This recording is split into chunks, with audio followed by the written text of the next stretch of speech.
I still remember that morning like it was yesterday. The sun was just starting to peek over the horizon, casting a golden glow over the small town of Willow Creek. I was sipping on a lukewarm cup of coffee, going over the day's dispatches, when the call came in.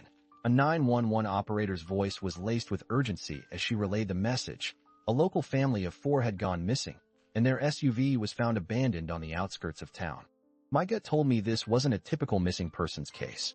I grabbed my gear and headed out to the scene, the crunch of gravel beneath my boots echoing in the stillness. The air was crisp, carrying the scent of damp earth and new leaves.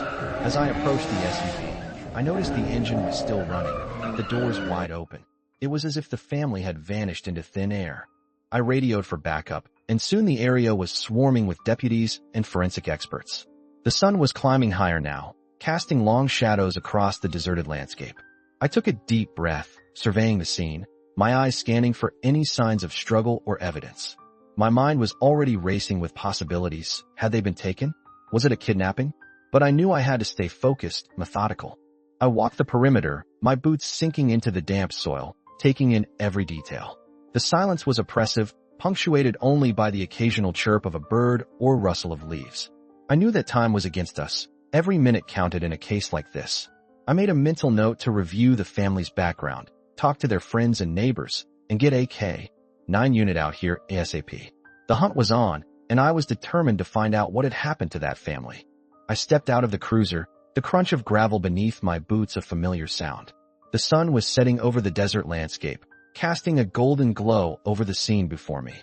The air was heavy with the acrid smell of smoke and sweat. I took a deep breath, surveying the wreckage. The suspect's vehicle, a mangled mess of twisted metal and shattered glass, sat awkwardly on the side of the road. My mind raced back to the high-speed chase, the adrenaline still coursing through my veins. The radio crackled, dispatch calling for an update. I responded, my voice steady. This is Deputy 14. Suspect vehicle stopped. One in custody. I paused, scanning the area once more, requesting backup and medical assistance. The sound of sirens grew louder, and soon the desert road was swarming with lights and uniforms. I watched as the EMTs worked on the suspect, stabilizing his neck and loading him onto a stretcher.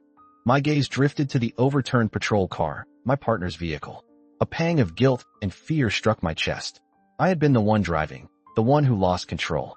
If only I had. No, I pushed the thoughts aside, focusing on the task at hand. The paramedics approached me, checking my vitals and asking questions. I answered mechanically, still trying to process the events of the past hour. As they led me away from the wreckage, I caught a glimpse of my partner, sitting on the curb,